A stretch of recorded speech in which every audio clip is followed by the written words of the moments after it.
Hello again, everybody. This is Dan Clouser, and welcome back to the Journey of My Mother's Son podcast. Today I'm joined with my beautiful wife, guest host, Sandy Clouser, and our guests, Mike and Terri McIlraith. Guys, thanks for joining me today. Thanks for having us. So, fellow full-timers and fellow Y2V volunteers. First met you guys in Antigo, Wisconsin at the Reggie Project. But didn't really get to know you guys there because we came in a week late and you guys were kind of on different parts of projects than what we were. But then we were fortunate enough to run into you guys in Strawberry Fields RV Park in Florida, and kind of got to know you. And now here we are in Lake Charles, Louisiana, and working together and getting to know each other. So I love being able to tell the stories of other volunteers and other people that are doing the same thing that we are, who were crazy enough to sell their house and buy a house on wheels and just cruise around the country. So let me ask, whose idea was it? It was mine. It was mine really early, even before Mike retired. I was just tired of doing yard work. We had a big house, 32, how big was it? Yeah. And we had rooms we didn't use. And I got tired of vacuuming it. Oh my gosh, it would take forever. Just upkeep on it is enough. Oh, yeah. Yeah, you close a door in a room and the next time you open it, everything's multiplied in there. So, I was just like, we loved traveling, and we had a different rig than what we have right now. And so it was really, we'd go out for a trip, and then we'd have to hurry to go home to mow and to pay the bills and to do whatever. A lot of that we can just do, we can do it on the road, but when you've got your desktop and everything there, it just was kind of easier to do that. So you would actually go out and do camping trips? Yes, yeah. So you guys were RVers before, we were full-time RVers. Before full-time. With an RV? We were not. Yeah. We were not. Really? Yours was linear then, huh? Yes. Did you start in a tent or not? No. RV? No. Okay. We rented, and that was, I don't remember whose idea that was, but Mike had a job. He was going to, so we're from Texas, and he had a job he needed to go inspect up in the panhandle of Texas. And for some reason, one of us said, why don't we rent an RV? And we had dogs. We had 5 dogs at that time. We had 4 dogs and a foster dog. Wow. And we decided to rent and to drive up there because we could take our dogs. And that ended up being a whole story unto itself. But we rented 3 times before we actually bought. So, yeah, we had a deer run into us on that rental. So, I also had sciatica, so she drove. Yes, it was one of those horrible, horrible trips that most people, it would have killed everybody else. Mike woke up with sciatica the day we were going to rent it, and we just kind of had him wobble out to the truck and fall into the back seat of the truck. And a friend went with us, and we went down to rent the RV, and they give you a 30-second, this is how you do everything. Are you ready to go? Yeah, like that. And works. then you get in, and we did a Class C. Yep. And my friend drove Mike back to the house, and I got into the RV, and I thought, what in the heck am I thinking? I can't drive this thing. So, of course, got on I-35, right up through Fort Worth, and right through downtown. It was probably rush hour. I don't even know. Probably. And we got back and got it loaded up and headed out late that afternoon. And I could only stand or lay down, so I laid in the middle of the floor. Oh, wow. With 4 dogs. And as we got near to Perryton is in the very upper right-hand corner of the panhandle. I'm laying there and it's dark, and there's a big old wham! And I said, what did you hit? And she said, I didn't hit anything. They hit me. And it was 2 deer, and they were sitting off to the side of the road And and it's dark up there. I mean, there was nothing. There was no moon that night or anything. And I can just see these 2 deer off at the side. And I'm like, don't do it. Don't do it. Don't do it. And then it was like they were daring each other. And they ran out and they seriously hit the back of the side of the rig and then bounced and hit again. Knocked a hole in the backside of the rig, which got very artfully duct taped the next day. We parked in Perryton. The next day got duct tape. It looked really nice. Yeah, so we parked at the hospital where Mike was doing his inspection. We had never boondocked. We had never been in an RV. So our first night was boondocking, yes, in the parking lot of a hospital. In a rental that had been hit by 2 deer. By 2 deer, or by 1 deer twice. And Mike's, of course, with his sciatica, and so the next day he gets to climb on the outside of the building to do his inspection, and I'm watching him going up there going, I don't even know how he's moving his legs. And then what we had... Went to the state park there for a couple nights, and my pain got worse. I was lucky. And then we went to Amarillo, saw my mom, my brother. Went down to Lubbock, saw her parents. Took our dog to a Frisbee competition. She won her category, so that was the plus. Yeah, we had it. That was the highlight of the trip. Highlight of the trip, that one of the keys broke off in the storage that's right, yes. door. And it was one of those, what is it called, C21? Whatever that standard key that's on so many. Everybody's compartment. We didn't know that. We thought it was some unique key, and we couldn't get our stuff out. And luckily, there was somebody else that had a key, and we managed to get all that out. And so anyway, we finished with the disc dog tournament, and we drive back to the Metroplex, and Mike by then is feeling better, so he got to drive the last 30 miles of the trip. And we got back to the house and we looked at each other and went, oh my God, that was great. You want to do it again? Everybody else was like, you're nuts. You're nuts. Yeah. So we went to Mount Rushmore the next time. And that's when we had our RV Angel. I guess if you don't mind me telling stories, I'll tell a story. We're driving across South Dakota, east to west on whatever that interstate is. We're going towards Mount Rushmore. And it was an A then, I guess. And we're driving along, and all of a sudden there's this whomp, whomp, wham! And pull over, and one of the outside tire on the right side had blown in the back. And it put a big hole in the gray tank as well, which, as Terry will always say, was thankful it wasn't the black tank. Yeah. Can you imagine being behind? Anyway, so we pull over on the interstate in the middle of nowhere, South Dakota, and I'm not bashing on South Dakota, just, it's like West Texas. It's literally in the middle of all there are billboards for Wall, South Dakota, and we don't know what Wall, South Dakota is. So we're sitting there, and right ahead of us, there are orange cones on the freeway. They're obviously coming to a construction zone. And I'm sitting there, and we're calling the guys back in Texas because they said, if you have any tire trouble, call us first, and then, we'll take care of it, but you need to call us. So we're calling, and this guy doesn't know what to do. I'm like, but you told me to call you, and I clearly need a tire. This one doesn't have any air in it on the inside of it. Rental agent, no help whatsoever, right? Anyway, so I see this pickup truck coming on the other side of the freeway with the lights. He's obviously a part of the construction thing or something. And he U-turns across the median, and he comes sailing up on the shoulder and then pulls over in the grass next to us. And I always like to describe him as Sammy Hagar. If you know who Sammy Hagar is, long blonde hair, hippie surfer dude. And he goes, hey, y'all having some trouble? And I said, yeah. And he goes, dude, that tire is gone. And something like that. And I said, yes, it is. And, out of nowhere. I said, yeah, he just comes out of nowhere. And I said, yeah. And he goes, well, what are y'all going to do? I said, I have no idea what we're doing. I'm trying to call the guy back in Texas. He doesn't know what to do.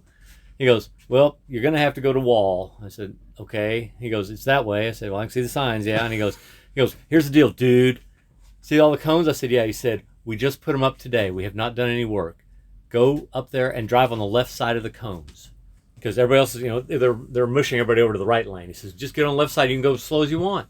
Can you drive on that tire? I said, I think so. I said, not my RV. What do I know? So he said, drive on there. He says, just go as slow as you want. I think this last year we were going to South Dakota. We were like 6 or 7 miles from Wall. I always tell a story we're like 25 miles from Wall. It seemed like forever, right. When you're we're going 20 miles an hour. Anyways, Yeah. we're like 6 or 7 miles from Wall. He said, drive up there. He says, take the exit for Wall. Can't miss it. He says, I'm going to run up there and tell the tire store to stay open. There's only one place in town. He says, when you get off, take the exit, turn right. It's the main street. You go to the first exit, or the first street, you turn left. You can't miss it. I said, okay. So we get over there, we wait till there's a big gap in the traffic. We come over to the left side. We're driving behind the cones. And then people are going by us. Now they're looking at us like, oh, are we on the wrong side of the cones or are you on the We get down there and we take the exit. I'd make the right turn like he said. And there he is standing in the middle of the street waving at us and telling us where to go to the freaking tire store. Nice. And then he vanished. I never got to say hi, thank you. So if you're listening, yes, thank you. So he was like South an Dakota angel. Highway Angel, Yes. whoever you were, Okay. thank you so much. Thank It was you amazing. so And then, much. so they had to order a tire in from Rapid City, I think, and so it took 2 days. So we went and parked at the campground there, and we basically had a campground all to ourselves. We had the entire dog park to ourselves, which was like an acre, and our dogs like to stand about 10 feet from the gate. So, but it was just that's what I remember about Wall, South Dakota, and It was wonderful. that was our second. So we just ran over a walked and raccoon. I'm explored sorry, it. raccoon, but you ran out in the road, and we're going 70 miles an hour. The dogs loved that because the RV obviously smelled like raccoon for a couple days. So again, we get home and we're like, "Whoa, this is great! We should do this again." And then we did rent one more time. There was nothing. Well, that one, exciting I about repaired the gray tank laying on the that. ground. Oh, that's right. I went in the wall in the hardware store and I bought fiberglass tape and I bought epoxy and I laid on the ground on the gravel and fixed it. I thought I did a really good job. Took pictures, showed the guys when we got back, and they were totally underwhelmed. I They was were, like, yeah. Well, that's But cool. yeah, so a lot of duct So- tape used on both of our first two. So the rentals. next time you had the We- Class A? we had a Class A. Second time yeah. was an A, and the third time we rented an A just to go to West Texas for Christmas at my brother's Do and her mom. holidays, yeah. We got And we keys. got back, parked in front of our house the night before we were turning in, and somebody keyed it in the street. So So all three times we had something happen. But after that, we Wow. bought our own. yeah, We Maybe- finally just. that So was a even after all It that, was a you sign. still said Yeah, you we're going we to buy still one. said yeah. so we yeah. bought our first RV was a gas Thor Hurricane. We named it Gary Bussy. So everybody seems to like that name. And then it was great. So the first thing about it was in the driveway. We had a nice long driveway, and Gary would fit in the driveway. He's 31 feet, and we could get him in right across the street from our driveway was a telephone pole. So that was our determining factor of backing in was And we had could a we- fence. we had a fence with a pretty narrow gate. So we had to fit in between telephone pole and two fence posts. So probably 32 footers, about as long as you can make that work with. Anyway, so Gary would sit in our driveway, and so when I'd go out there and just poke around every once in a while, just figuring out what we had. And one day, none of the lights came on or anything, and I called our mechanic and said, "Okay, Daryl, what's up with this?" And he said, "Well, your house batteries are probably dead." And I said, "What are house batteries?" so we learned about that.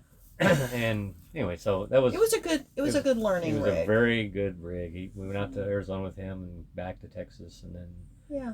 took him out to Arizona a second time, and then she found the rig we have now, and we traded Gary in for that. And Because we knew then we were going full time. We were Yep. cleaning the house out. Yep. And How long is the one you have now? it is 36. 36 feet. It's a good size. so, Yeah. and so It's Sally. diesel. So then and the we rule didn't- was our friends all said, okay, if that was Gary, then this one has to be a girl. So this is Sally Sparkle Pony. Uh-huh. Sally's You don't Sparkle have a Bunny. name on it, though, do you? It's on license plate. It's on the license Oh, okay. plate. Mhm. Okay. It's on the Yeah. front. Okay. Yeah, So- you'll have to look at that. Oh, So, well. Mike, when Terry first said, let's do this full time, Well, what was before- your reaction? Yeah, before she ever said full time, she wanted to sell the house because the yard was huge. It was beautiful, but it was a lot of work. And I loved the house. I still love the house. And Rick and Ken, if you're listening, thank you for taking such great care of it now. Friends bought it. Friends bought Friends it. bought it. So we still get to go visit it. Yeah. So I fought that for a long time, but I was still working. So it was kind of like, I got to keep the house and she got to do most of the yard work. So it was a pretty sweet deal. But beautiful yard on a corner. We had great neighbors, and Old historic neighborhood. and Yeah. we had a school across the street, so we didn't have to look at anybody else's house or their whatever. They didn't have to look at us.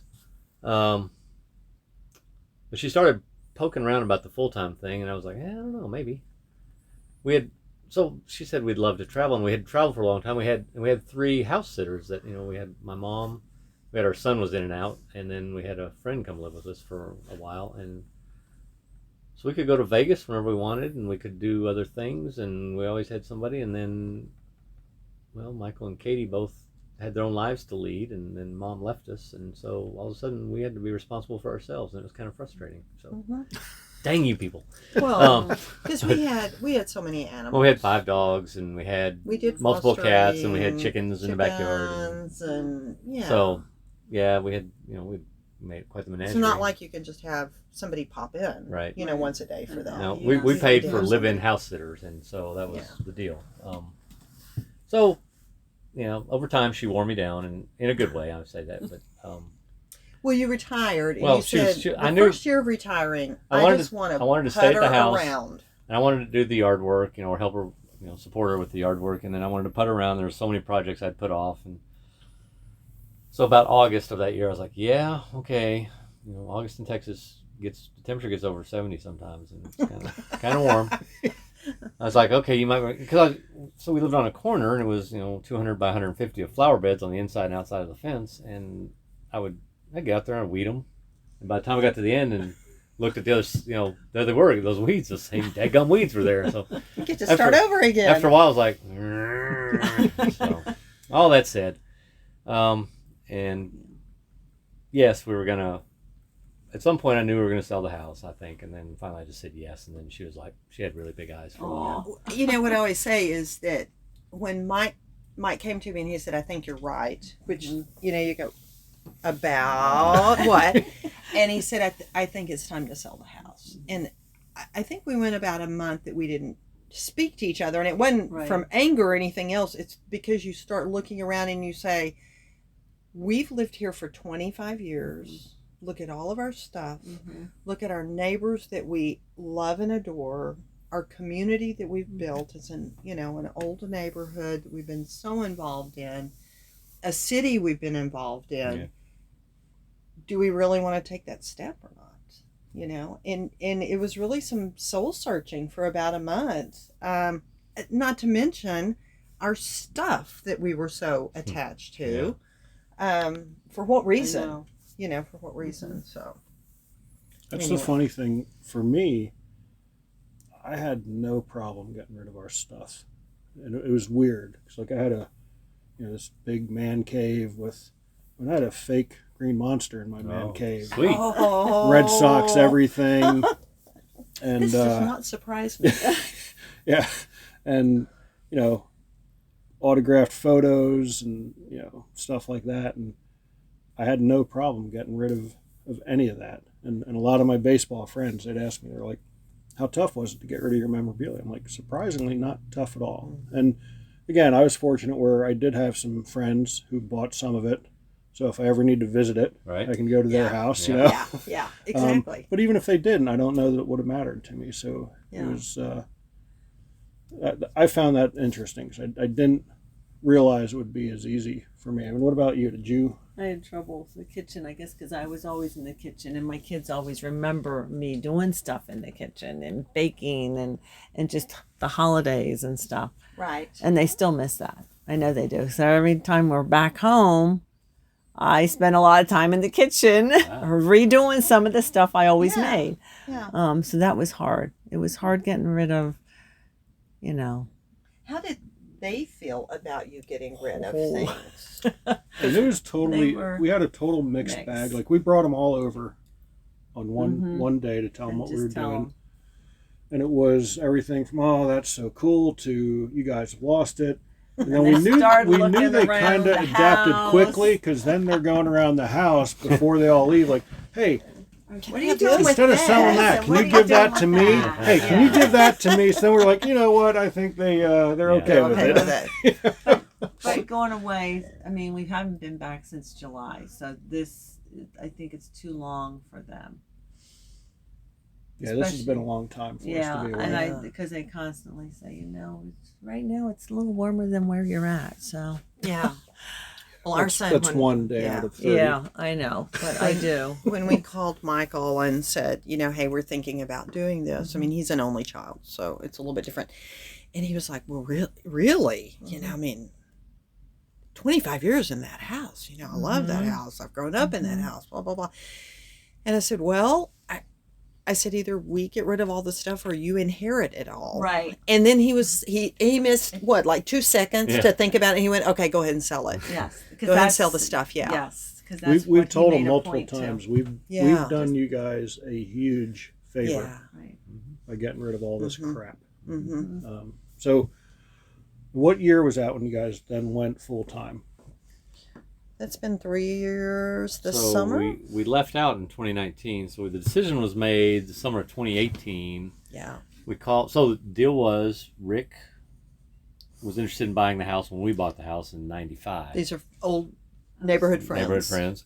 And so the joke was always, hey, if y'all are ever going to sell the house, I get first dibs. And we'd see him at the neighborhood meetings and whatever. And so when I finally came to her and said, yeah, let's do it.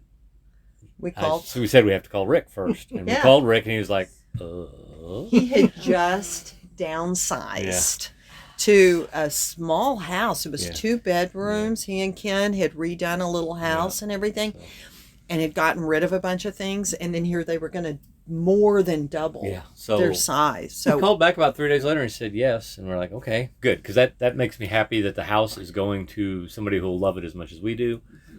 And then he said, okay, so this is September of 2018. He says, can we have till like the end of the school year, beginning of May of 2019? And I was like, that sounds good. It's going to take us that long to get all the crap out of here. Yeah, I mean, it was a lot of stuff. And we were traveling during that time. And it extended out a little longer than that because of some things and the estate sale that she was going to have. They kind of pushed it out more. Yeah, it all worked out great. And we were very excited that was how easy it was to sell the house, too. So, So you went through we went through an estate sale company. Yeah. And we had to open every cupboard, every cabinet in the house and go through it. She said, I want you to touch everything. Leave it out in the middle of the rooms, and then we will go through and price it and organize it and clean it. She said, you don't even have to clean things. Wow. So that was great, but it was a disaster in the house. Oh, yeah. Because you can't really live too well up until you're done. Right. So then their takeover of the house in the summer of 2019, early. July, and we went on a trip up to Maine in the RV, and we're coming back, and Pogo, her dog, has an injury while we're in Alabama. So we decide the best thing we can do for Pogo, once we realized he was going to be maybe okay, was we rented a minivan. We left the RV at the park there. We drove from Huntsville, Alabama, or Decatur, Alabama, all the way to Fort Worth in one night. We came to our house, but by then they'd already sold our beds. So we come to our house with all our stuff spread out through the house. We had to sleep on the floor.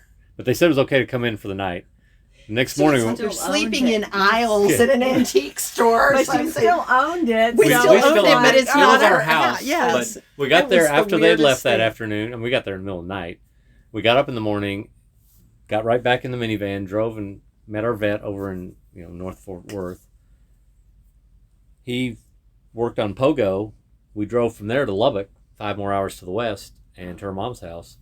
And it was very interesting to go back to our house when it almost wasn't our house, but it was still our house. But now all of our stuff is in different, Yeah, and everything's priced, and I'm trying to not look at it. I'm like, do you know how much I paid for this? Yeah. And all the big furniture's gone, or they sold it, piecemeal early on. So there's nowhere to sit, there's nowhere to lay down except the floor. It was really most bizarre thing. But it was also kind of I think a little bit of allowing us to detach a little bit at a time there. Not that we needed to do that, but it was kind of an interesting.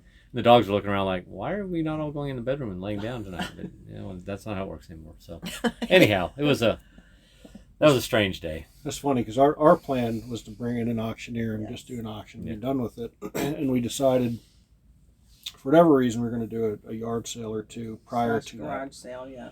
And we did that, and we were pretty successful with that. And by the time we brought an auctioneer in, he was like, there's not enough here to make it worth my while.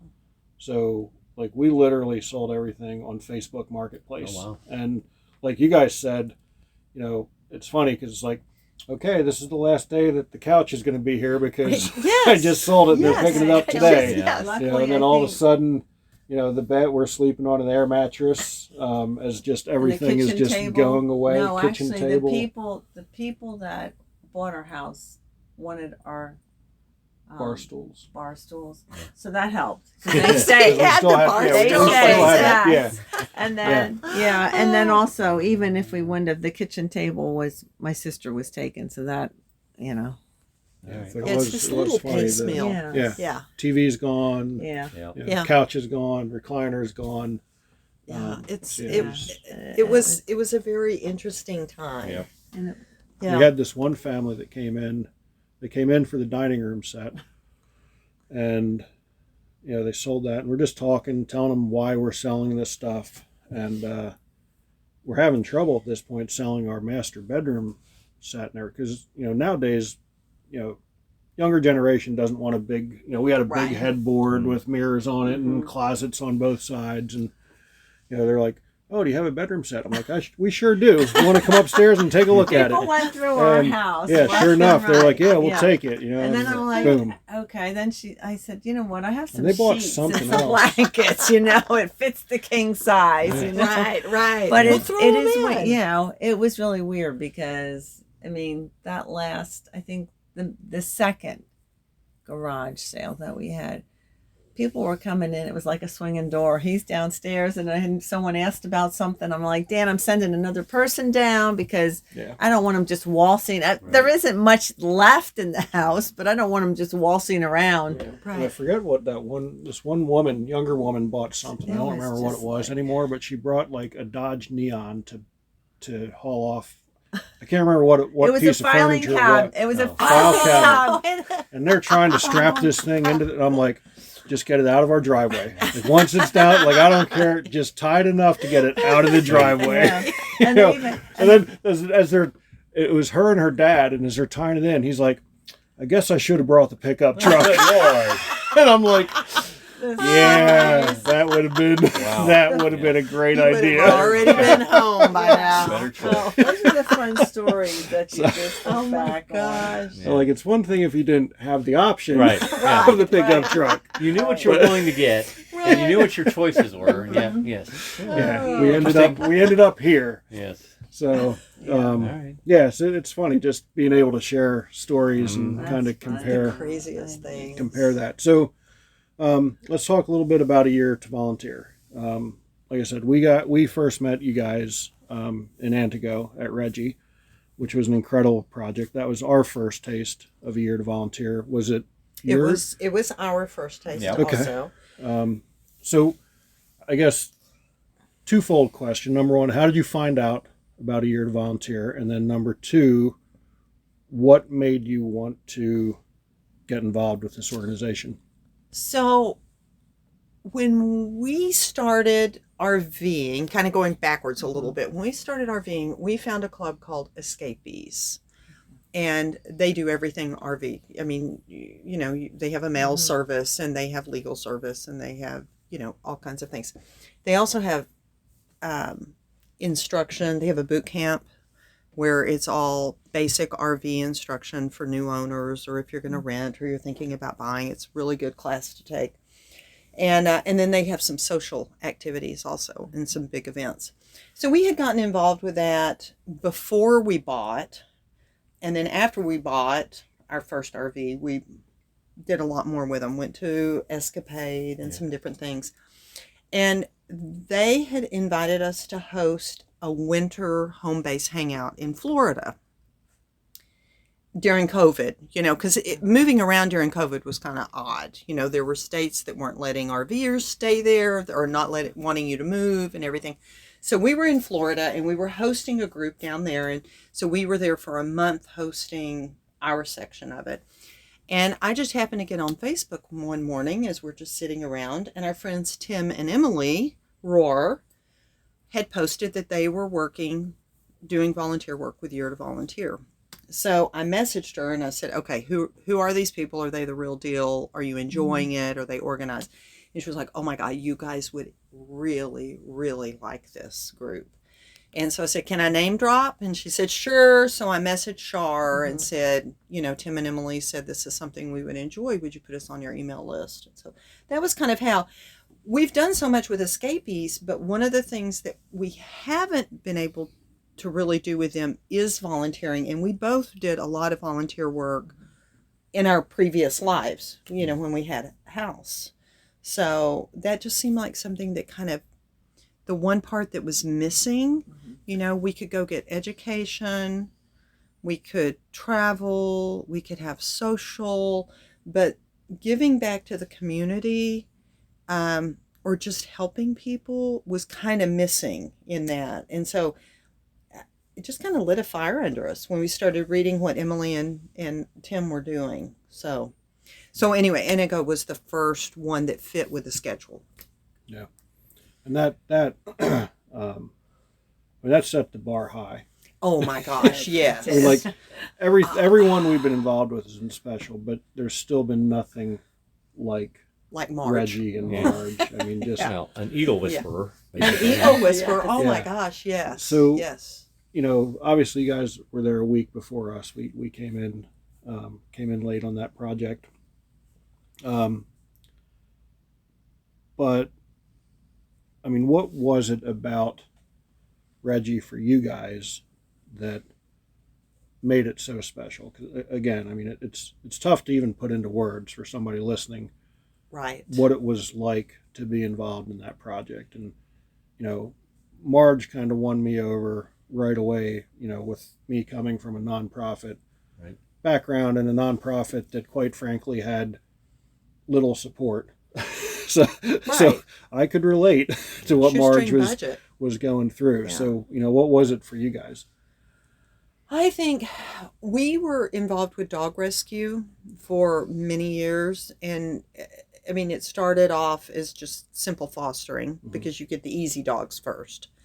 And then we went into medical fostering. You know that we've had handicapped dogs. We have a handicapped dog currently. And I think just seeing somebody else having that care for animals, I mean, hers just extends beyond anything that we've done because her knowledge is just so deep. And like you said, it's hard to explain to somebody that's just listening. But when you meet Marge, there's just an energy and a calmness about her that's just contagious. And all of her volunteers light up. When you say Marge, you can just see how much they adore her and the work that they're doing. I mean, they would do anything to help her. Yeah, and that's pretty and- special. I mean, there aren't Yeah.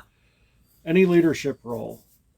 There's people who aren't necessarily on board. Mhm. But I did not see that No, at No, Reggie, no, and that yeah. speaks Definitely not. volumes for my Marge. gosh, Like you yes. said, that staff and the interns would run through a brick wall for that woman. Oh my gosh, yes. Because they get it, and that was special to me to see them, because like you said, when they talk about Marge, again, they're lighting up, and to see the way she handles the birds and all that sort of Yes. stuff, and Sandy also That's what it is. volunteered and was on a Being board involved with animals. the Delaware Valley Golden Retriever Rescue, so that was special to us as Yeah. well. And then again, just the people in that group. I mean, we came in a week late, but Phil and Shar make it easy to include you in the group. So we showed up for the potluck, which was great timing. Oh yeah. But immediately, Phil and Shar put us on the spot and introduced us to everybody, and everybody welcomed us with open arms, and threw me into the passerine enclosure right away, because that was kind of hot topic on week 2. Yeah, Were we going to Oh, get yeah. it done? Yeah, Were we it gonna get it was. done? Let's get this done. But it was a special project. So since then, what other projects have you helped From out there, with? we headed south. We did a unofficial Y2V with Phil and Shar in Iowa for painting a barn. Thank you so much, Phil and Shar. It'll just take a couple of Just days. a What couple- was it? 7 Oh. days later. Yeah. Was it Just a someone's day, they fault? said. It was- It was yeah. just a day. It was their boondockers welcome. They're friends of Phil and Shar's. They were hit by the derecho. Right. Derecho. Big- I know I'm going to Big say it inland wrong. storm in Iowa that Yeah. blew down everything. And it's like an inland hurricane Yeah. almost, and they had all kinds of damage. And Mark and Donna, Donna. Mark and Donna. And But they're Any- they're Boondogger Welcome Farm, and so he provides electrical and water all around his grain silos, so you could just park on there Okay. anyway. just So wonderful people. and so they fed us every morning. We painted their barn and had the best time. It was And- it was Yeah. wonderful. We were gonna be there a It was couple wonderful. nights, well, like a couple 9 nights, But it was Sounds like great. fun though. It was fun. We had a It good was time. We fun. scraped the barn. We We- power washed the barn. We painted the barn, and as Shar will tell you, I listed 5 things I wanted to do in Antigo, and painting was number 6. So Mike is not a painter. He doesn't like that. Terry's, But Terry's the painter. Yes, she you is. are we the painter. had a great. I was up on a scaffold painting the top part of the barn. Yeah, Well, Yay. you're tall. Oh, Yeah. expendable apparently was what I thought. So we did that. That one's unofficial. So then And- officially we kept on going south to Helton, Oklahoma to do that one, the city I park heard that there. was a nice, cool, It was Yeah. lovely. It comfortable was, 70-degree. It was weather. middle of Oklahoma, first part of September. So yeah, it's paradise basically. If you like rock hard soil, almost no grass, and I'm not complaining, and 90 degrees. Yeah, so it was But- beautiful. Right. At the same time, it was a beautiful city park because they've got this gorgeous lake that's just a fishing lake and nothing around it. Yeah.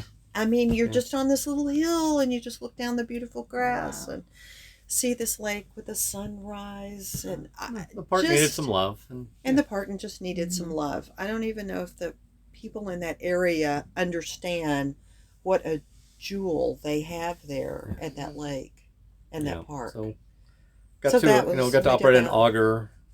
It took 4. The ground was hard enough. It took 4 of us to hold the auger down. To It drill was, holes. It was rock hard. but we only had to drill 64 holes. It was good. It was okay. So Gray, if you're listening, I'm lining up an auger for the next project for you, buddy. So we did that, and then the Mississippi, And that then we did in yes. Vancleave, Yep. which was another park where you guys came in for a night, and that was another little park, kind of newly acquired land. Some of that was, Seemed like where the trail went was. where they put in a trail and Didn't they? gave some love to that, and then this one. Yeah. So four official ones. Yep. And again, I mean, you said you guys were heavily involved in your community before you started traveling. So now to go into, someone else's community essentially, and give back. Why? Why do that?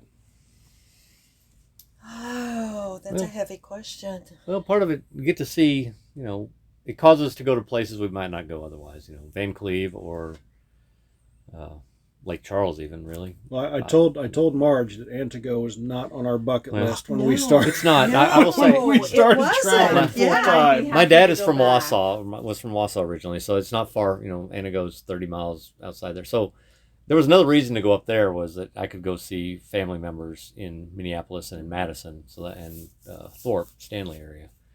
But the other part is that's where the projects are. That's Phil and Shar found projects, and we want to be around them. We want to be around you guys and people like y'all. And I don't know. I was talking to somebody the other day and said, the most valuable thing any of us have is time, and for somebody to give it, even if they're not, I don't know, if they're giving their time, that's the most valuable thing they can give. And whether they're doing it in a way I think they should or not, that's not right for me to judge. But to be able to do it, we have the blessing of being able to travel, and if we can do this, and we couldn't find a project on our own, I guess that's why we'd show up here. So I don't know if that answers the question. It's interesting because, like you said, Antigo was not on your bucket list. However, we got there. I had my first Fleet Farm experience. Oh yeah, I got to go to Menards. Menards, stores that we didn't have. I loved. nice. We found a little health food shop that we loved. They had great sandwiches. We explored the area, saw where the old school was and the old post office, and several things in that area that we would not have seen if we hadn't done that. In Vancleave, of all crazy things, we're there for 2 weeks. We decided to stay another week because we didn't get to tour enough in the area. We went to the Mississippi Crane Hill national preserve and Same investigated here, that. yeah. That's where we were when word got out we were in the Yes, neighborhood. that's true. That's true. So yes, so you had to come up and work then. Yeah, we did Mardi Gras parades that we had never done before.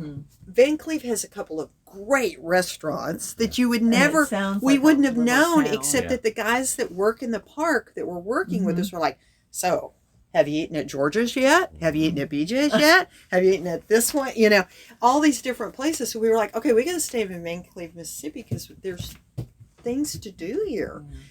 You know, you can go to any big city and there's a museum to go to and there's, you know, a sporting event to go to or whatever. But when you go to these small towns and they are so excited to visit with you. Oh, really? You're traveling through? What made you stop here? And they Shar. just, yeah. and they're appreciative and we're appreciative too. So I think that works. I think that's part of it. The wife at the laundromat from the husband that gave us the free wash before coming here, she's like, what are you doing here? You know, like, there's nothing here. Why are you here? I said, because we're helping. We're going to help with Sam Houston Jones Park, you know? Yeah. And this project has been special. I mean, special for us because we have friends in the area. We came down here in between the two hurricanes, and just, you know, witnessed, you know, what was literally like a war zone at that point. Couldn't believe after we left that, you know, they were getting hit with another second hurricane. round. And to see the people here, how appreciative they are. And we've been fed, you know, many times here. So many times, yes. Traveling does have its bad things. A lot of eating. And every time, you know, the people are brought to tears thanking us, you know, for being here. And, you know, that to me is what really makes me want to continue to do this, is because you see, you know, I mean, pouring concrete and moving 6x6s. It's not glamorous and it's hard. Yeah. If we're making a list of things we wanted to do, those would have been at the top. That Would they, not be Dan? it. But then you hear these people come in, Yes. you know, and they talk about, you know, the first meal. Yeah. You know, when the woman was talking about how, you know, she grew up in this park and her kids, it just goes to show you that it's about so much more than painting and staining and digging holes and all that sort of stuff. So with this project in particular, I mean, has there been any one, you know, extra special moment for you guys, you know, with the fact, because I think at least on any project we've been, I mean, this is the most we've interacted with other community members, you know, outside of staff at Reggie or staff at Picasso when we were in Arizona or Vancleave. This is really the first time where, you know, there have been several different groups of people from the community that have come in and interacted with us. So is there any, like, kind of one special moment?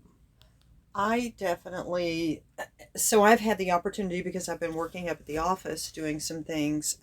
One of the staff members here that lives on site, Santa Mark, as they call him, Mark, was talking about when they were doing cleanup early on. And I'll probably get emotional here talking. So he said he was in his 4x4 and he's is that what they're called? The four-wheeler things? And he's driving down the road and he just looked behind him, you know, and you sense something, you hear something, you know something's back there. And there was an eagle flying behind him and it swooped down over him. And then it flew up into a dead tree and it had something in its beak. And he said right then when he saw that the eagle was building a nest in the tree, he said it was like the first good thing that had happened since the hurricanes, you know, that he just knew it was going to be okay. Right. And of course now, we can talk about that. But the eagle is up there with an eaglet and everything. And I know that every one of us, every time we drive by it, we have to stop and say hello to the eagle, and look at it. And we just found out last night with the church that was here, one of the elders that was visiting with us. So the Calcasieu River, we're on the West Fork of the Calcasieu River, is actually called, that's Indian for Crying eagle. For crying eagle. Oh, wow. And that there were more eagles here. I don't know that they were plentiful, but there were more of them here in the area. And there's a brewery named Crying Eagle and everything. But it kind of tied everything together to find that out, and then to hear Mark talk about that. And I was just, it's like, that's our first time. yeah. Well, I thought last night after we left the meal, and we were riding our bikes, I was trying to get my steps, and all those church people stopped because the eagle was sitting there and the sun was setting and it was just beautiful.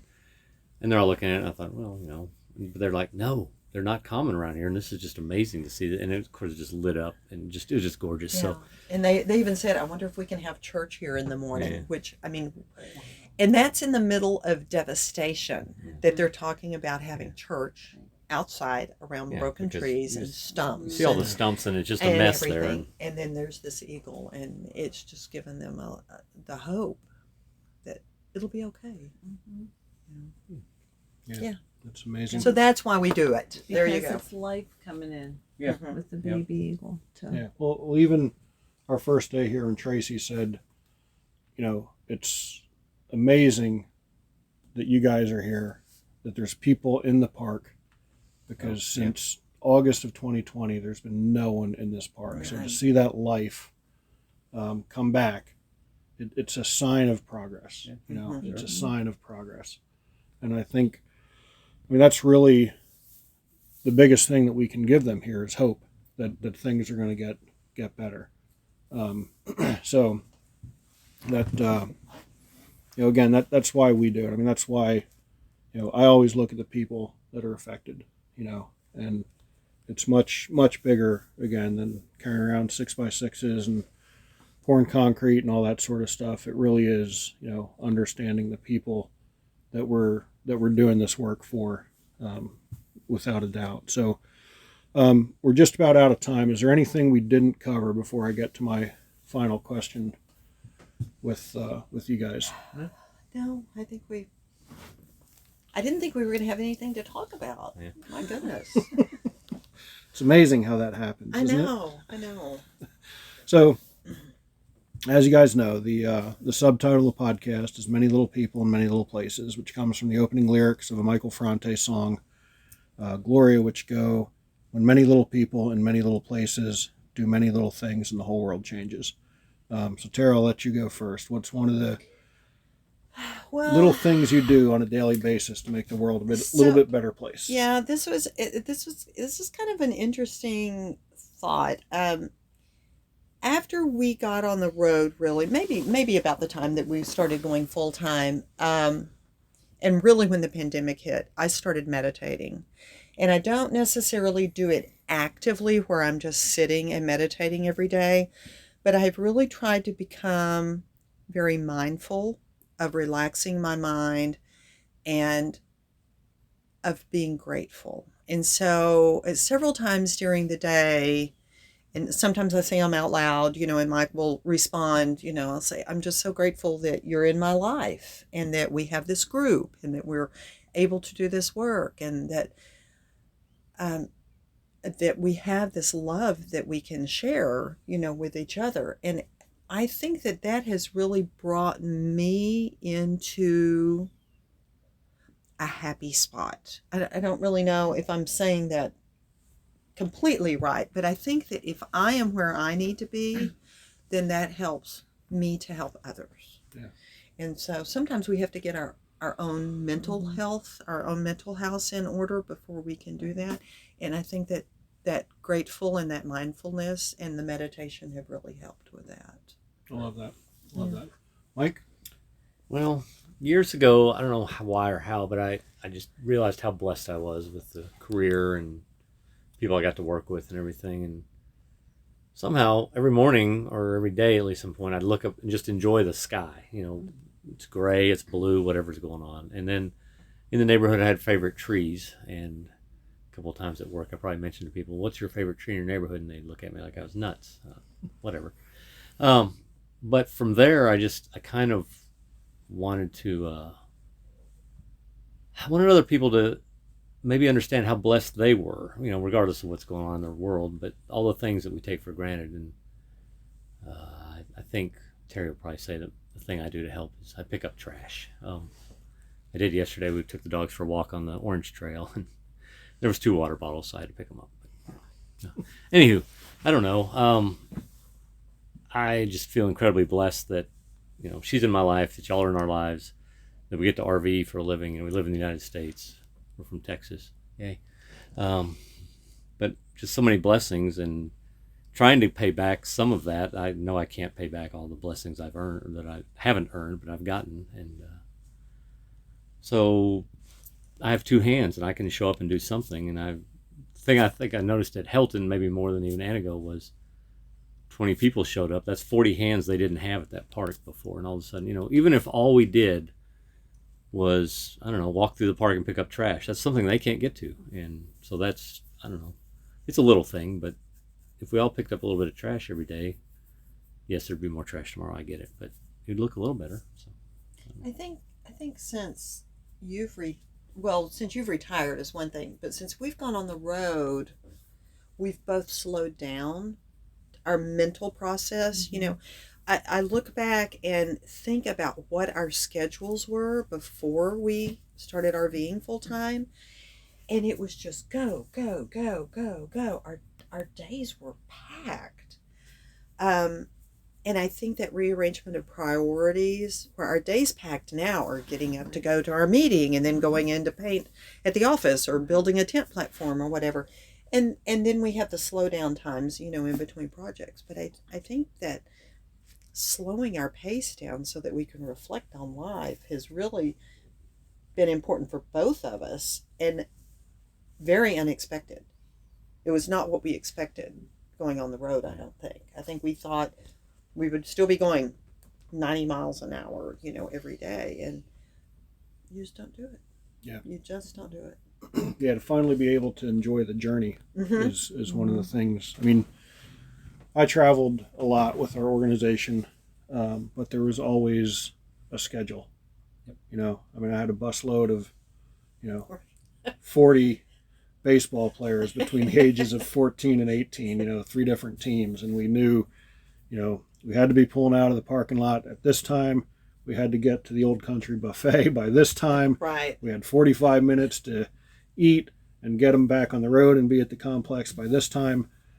We're now, there's times where we got to, keep a schedule, but it's a lot different. Even when, we were going through Vancleave, and stopped at the, the Crane Sanctuary, and we went and did another hike, before we got the text from Shar. But we literally had a day to kill, so when she was like, what do you mean you guys are in the area and you aren't stopping? Because we were literally 5 minutes before that text, we're talking about, well, we'll just go to the Mississippi Welcome Center, on the way out, because you can get to it going east and west on I-10, and we'll figure out what we'll do tomorrow. And in that moment in the pilot parking lot, fueling up, we knew what we were doing tomorrow. And, went out there and sweated and enjoyed every minute of it. So is this a be careful what you wish for, or is it ask God and you shall receive? It could be interpreted either way. Either way. Don't post anything on Facebook in the area. Yeah, until the next day.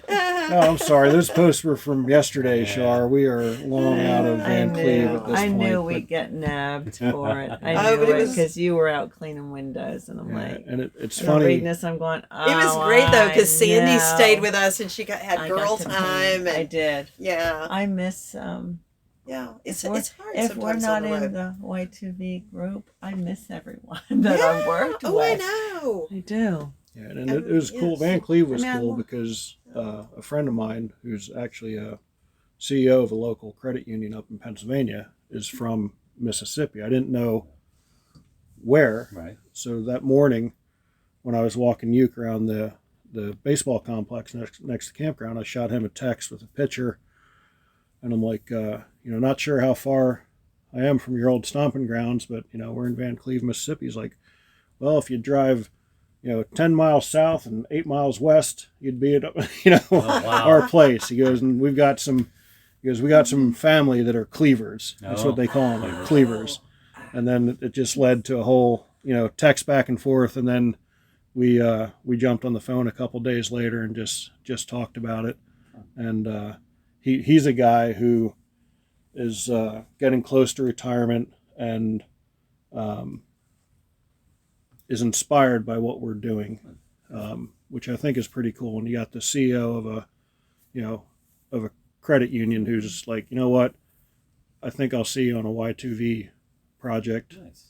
Once we retire and hit the road. I think that's pretty cool. So, you never know who you're going to inspire by doing this sort of stuff. And I think that's what's cool about it is that, somebody, like your friends told you guys about it. Oh yeah. We just kind of stumbled across it. And I still don't even know how, Sandy, we're trying to rescue a boxer that jumps into the water in Key West, and I'm about falling down a boat ramp trying to get this dog out of the water that's about to drag a 12-year-old girl in with her. Oh gosh. And she's running over and falls and face plants and smashes her face and cheek on the concrete. And On the first day, I didn't get to yeah, try first riding day a we're in bike Key again. West.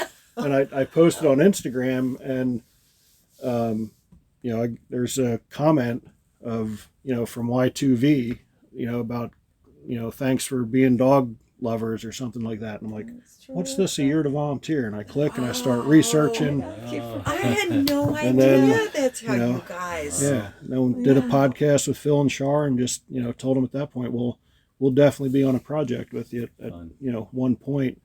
And again, just kind of we're heading through Wisconsin and knew they were there, and again had kind of a week to kill, and that kind of went back and forth. Where when we first reached out, we're like, we got enough. Yeah, that's right. And then someone either backed out, or they had forgot an that emergency somebody else happen. was leaving. Yeah. They, we were actually at the Wisconsin dairy farm Harvest Host. Watching calves being born at the Harvest yeah, Host. it's disgusting. Really But and we were going back and forth, and I said to her, hey, they have enough. So we were kind of like, it already resolved that we aren't going to be helping. Hopefully we can hook up with them. And then get another text, within hey, minutes, right? literally within minutes, hey, you know what, we forgot so-and-so is leaving. Are you still available? And we're like, yep, we'll be there. Yeah. And again, it just worked out perfectly for us. So, Yeah. honey, what's one of the little things that you do on a daily basis to make the world a little bit better place? Well, I read devotion every morning and every night. And I try to just from reading that, I try to be more positive internally. Because as you know, when we first started, there were times that I was very negative and saying, we just can't do this anymore, But no, I'm getting more, I think, more not relaxed, but a better feeling inside just from having those devotions every day. Cool. Well, guys, I appreciate you taking the time. I love the conversation. I love the friendship. Like I said, we didn't really get a chance to work with each other and know each other in Antigo, and thankfully you guys were there in Strawberry Fields when we pulled in. And we got to spend a couple days with you. And you cooked that great breakfast. Yes. Oh my gosh. I know. I was Yes. thinking of that here. I'm like, we would need a lot of eggs. yeah, and you know And what? we would need a much bigger skillet. We're Yeah, gonna but need a bigger remember- boat. Well, we need a big refrigerator because I made quiche yesterday for him and I. A crustless quiche. Very easy. Oh. We devoured the whole thing because it was till it's done cooking. It was like 10:30. So. Oh. now, Mike thought I was a quiet guy, but now that we know each other, now he's probably like, man, does this guy ever shut First day up? in the Pasadena that I was working in there, and there's Dan over there doing something. I said, hey, can you get some help? And he says, I'm doing this over here. And I was kind of like, okay. Shard said he's pretty quiet, so and I was like, okay, well.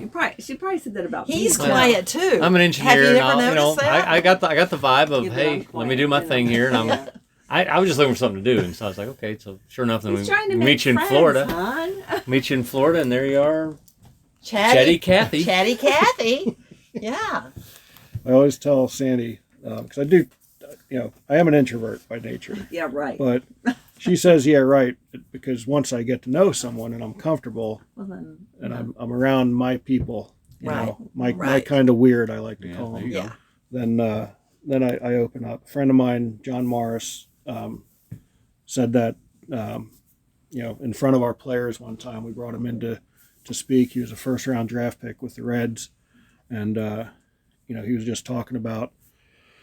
He's telling our kids, if you want to, whatever you want to do, find someone who, who can be your mentor. Like if you want to be a cook, go to a local restaurant and ask him to just hang out with a guy for the day. He goes, and I know you guys all think Dan's all quiet there. He goes, but just get him going a little bit, and he'll be happy to share some knowledge with you. He was like pulling the string just to get him wound up a little bit. Nice. So yeah, once I'm comfort, get to my comfort level, I can chat with the best of them for sure. So again, I appreciate you guys taking the time. I love working with you. Can't wait till we get to the next project, Which is going to be. Well, we're in Roan Mountain. Yeah, we're not Roan Mountain. Yeah. Are you Nebraska? No. That's the only one we're signed up for okay. right now. Okay. Like Nebraska, but it's cold. It's cold. No, It might be cold. we're gonna be home back with the family. Yeah, we'll be spending a couple months in Pennsylvania. Family's important. Yeah, Road family and family. yeah, no doubt. So folks out there listening, be sure to check out my blogs and other podcasts at danclouser.com.